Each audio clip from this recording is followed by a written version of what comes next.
Há 150 salmos no livro dos Salmos. A pergunta que fica, quantos salmos Davi escreveu? Se você não sabe, então vem comigo que a gente já presta a resposta agora.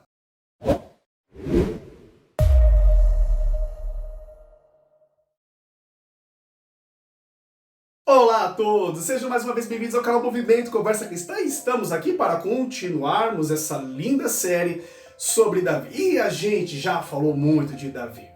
A gente falou de quase toda a história, desde a eleição, Golias, perseguição com Saul, indo para a caverna, com o seu reinado, o pecado, as consequências do seu pecado, né?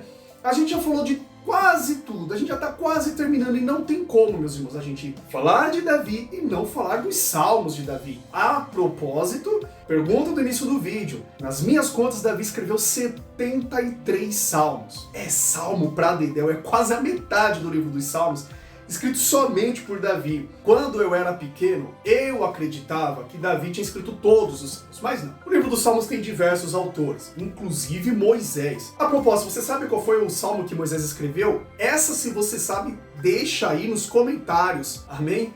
Enfim, há diversos salmos e a coisa mais linda dos salmos de Davi é justamente o fato da gente ver qual era a percepção, os sentimentos de Davi nos momentos que ele estava passando tribulações, nos momentos de conquista, nos momentos de vitória, nos momentos tristes, nos momentos difíceis. Davi, ele escreveu o salmo louvando, exaltando a Deus, mas também ele escreveu o salmo pedindo perdão ao Senhor, salmos de súplica. E a gente vai falar alguns dos salmos de Davi. Por exemplo, quando Davi estava sendo perseguido por Saul, Davi compôs alguns salmos, como o Salmo 52, o Salmo 54, que as pessoas estavam falando, olha, Davi tá ali para Saul, né? E também, Davi escreveu o Salmo 59, e nesse salmo a gente vê como que estavam os sentimentos de Davi em meio a tamanha perseguição na qual Saul estava exercendo sobre ele. Veja, o Salmo 59, nos versículos 3 e 4, diz o seguinte: vê como ficam a minha espreita, homens cruéis conspiram contra mim, sim que eu tenha cometido qualquer delito ou pecado ao Senhor. Mesmo eu não tendo culpa de nada, eles se preparam às pressas para me atacar. Levanta-te para ajudar-me, olha para a situação em que me encontro. Vocês percebam qual era o sentimento de Davi em meio a essas perseguições, e nós sabemos que quando Davi estava sendo perseguido, ele se escondia em caverna, foi parar inclusive na caverna de Adulão.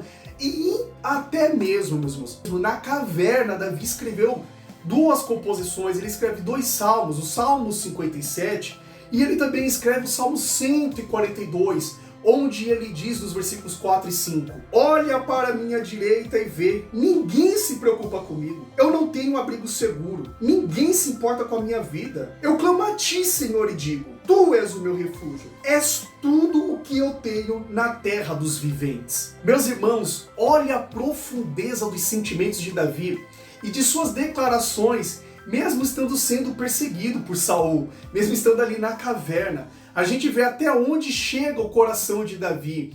E a gente lembra, olha quantos salmos Davi escreveu na perseguição, né? Inclusive quando ele vai parar em Gate, ele tá lá, escreve o Salmo 56. Quando ele tá lá, lembra daquele episódio que eu contei aqui no canal, quando Davi se fingiu de louco para não ser morto pelo povo filisteu, ele estava sendo perseguido, parou na cidade de Gate, quando o povo olhou lá e pegou Davi e levou pro rei dos filisteus, falou, esse homem tá sozinho aqui, e Davi se fez de louco. Pois é, nesse episódio, quando Davi se faz de louco, Davi também escreve um salmo ao Senhor. Olha lá, o Salmo 34, veja o que ele fala no 19. O justo passa por muitas adversidades, mas o Senhor o livra de todas. Nós vemos como que Davi estava, né, logo após passar por esse episódio, ser feito de louco e conseguir escapar. Olha, a gente passa por cada adversidade, mas é somente o Senhor para nos livrar de todas elas. Davi, meus irmãos, ele foi um grande salmodiador. Agora, nesses momentos de perseguição, nesses momentos de tribulação, ele escreveu o salmo. E ele também escreve um salmo muito triste, né? Que é justamente no momento em que ele peca, quando ele cai com Batseba, quando depois ele conspira com a morte de Urias, e aí vem o profeta Natã, e ele dá uma dura lição em Davi. E após essa dura lição que Natã dá em Davi, ele escreve um salmo ao Senhor, um salmo pedindo perdão a Deus. Olhem só o Salmo 51, versículo 2. Lava-me de toda a minha culpa e purifica-me do meu pecado, pois eu mesmo reconheço as minhas transgressões e o meu pecado sempre me persegue. E olha o que ele diz no verso 5. Sei que sou pecador desde que nasci. Sim, desde que me concebeu a minha mãe. Irmãos, essa declaração de Davi para o Senhor, reconhecendo o seu pecado, que inclusive eu falei aqui no canal, é uma lição importante, você reconhecer quando você peca, quando você erra. Porque quando você confessa, quando você abandona o pecado, é assim que a gente alcança a misericórdia. Mas mais do que isso, Davi ele reconhece que ele é pecador desde quando ele foi concebido pela mãe dele. Infelizmente, tem muitos cristãos que acham que criança não tem pecado. Criança não peca porque criança é pura. Irmãos, nós somos pecadores desde quando nós estamos no ventre da nossa mãe. Desde quando somos concebidos. Nós já nascemos com a natureza pecaminosa. Novamente eu digo, uma coisa é ter natureza pecaminosa e outra coisa é um ato pecaminoso, amém? Prosseguindo, quando Davi ele escreve vários dos seus salmos, na consequência do seu pecado, quando Absalão começa a perseguir o seu próprio pai, isso mesmo, quando Absalão está perseguindo Davi, Davi também salmodiou. Davi também escreveu um salmo pedindo ao Senhor vitória sobre seus inimigos. Salmo de número 3. Olha como ele fala no verso 7 neste salmo. Levanta-te, Senhor, salva-me, Deus meu. Quebra o queixo de todos os meus inimigos, arrebenta os dentes dos ímpios. Olha só como Davi fala sobre os inimigos, sobre o exército de Absalão. Como Davi está declarando que todos eles são adversários. Mas quando a gente chega em 2 Samuel 19, versículo 4, quando Davi sabe da morte do filho dele, e Davi ele começa a chorar pela morte do filho, dizendo: ah, meu filho, Absalão, meu filho. E Davi chora copiosamente. Mas vocês percebam que momentos antes, no momento da guerra, no momento da perseguição, Davi estava declarando, ele sabia que ele não era somente um filho, mas agora era o adversário dele. Percebemos como que estavam os sentimentos de Davi. Era muito aflorado. Imagine a dificuldade que é para um pai perceber que o seu filho não é mais seu filho, e sim o seu grande inimigo, que ele tem que lutar contra. Devia ter sido muito difícil para Davi sentir isso. E Davi expressa no Salmo 3, Senhor, me livra dos meus adversários. Mas em 2 Samuel 19,4, ah, Absalão, meu filho, como doeu para Davi.